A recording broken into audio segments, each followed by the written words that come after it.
삼성전자와 SK그룹이 호남에 대규모 반도체 클러스터를 조성할 것으로 알려지면서 정치권의 반응도 엇갈리고 있습니다. 더불어민주당은 다양한 경제적 요소를 고려한 전략적인 결정이라고 엄호했지만 야권은 미래 산업을 볼모로 한 정치 도박이라고 반발했습니다. 국회 취재기자 연결돼 있습니다. 김철희 기자.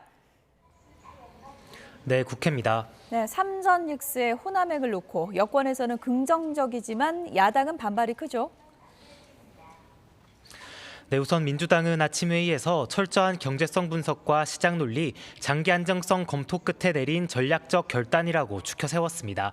이재명 대통령과 청와대가 기업의 멱살을 잡아 끌었다는 등의 주장은 터무니없는 가짜뉴스라며 관용 없는 법적 대응도 예고했습니다.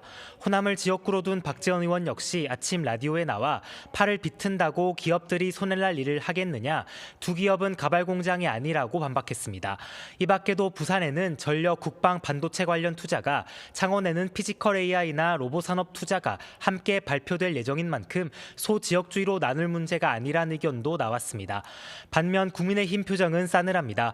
지도부는 이재명 대통령이 반도체 투자 결정을 이끈 건 강요가 아닌 행정 지도란 취지로 말한 걸 두고 관치 개입 자백이라고 직격했습니다. 또 호남 투자 자체를 반대하는 것이 아니라 객관적 평가 절차로 결정된 것이 맞는지 묻는 거라고 강조했습니다.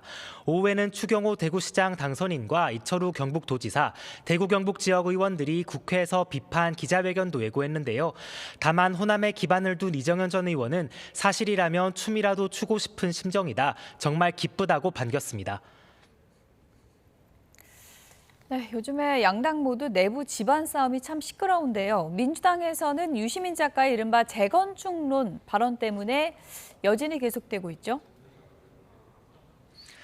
네, 유 작가가 김어준 씨 유튜브 방송에 출연한 뒤 여권 내부 갈등은 내전 수준으로 치닫고 있습니다. 오늘 최고위에서는 친청계 의원들이 검찰개혁을 고리로 또다시 내부 갈등을 드러냈습니다. 김인석 총리가 민주당에 지난 5월 2차 검찰개혁안 처리를 제안했지만 당 요구로 연기됐다는 주장을 정면 반박하고 나선 건데요. 직접 들어보겠습니다. 국무총리는 민주당의 당대표도 원내대표도 받은 적이 없다고 하는 2차 검찰개혁안 처리를 5월에 당에 제안했다고 주장합니다. 전달한 적이 없으면서 당이 막은 것처럼 말하는 것이라면 거짓으로 당을 흔드는 책임을 져야 합니다. 지도부 내부에선 참여정부 당시 열린우리당 분당 사태가 떠오른다며 양쪽 모두 지나치다 우려하는 목소리가 나왔습니다. 본질은 전당대회 그리고 공천권인 만큼 전당대회 준비위원회 등 권위 있는 기구가 나서야 한다는 의견도 있습니다. 국민의힘도 시끄럽기는 마찬가지입니다. 장동혁 대표가 징계 재개 이름까지 언급을 한 상황인데 뒤숭숭하겠네요. 네, 당 내부에선 일종의 블러핑 전략 아니겠느냐, 김재섭 의원 등 친오세훈계 의원까지 징계하면 풍비박산을 넘어 자칫 분당으로도 이어질 수 있다는 우려가 나왔습니다. 국민의힘 최고위도 이런 분위기를 반영한 듯 갈등을 여과 없이 드러냈는데요. 마찬가지로 직접 들어보겠습니다. 당내 구성원들이 다 적으로 보이면 저는 리더를 그만해야 될 때라고 생각합니다. 정말 원팀을 가기 위해서라도 장 대표님 내려오셔야 합니다.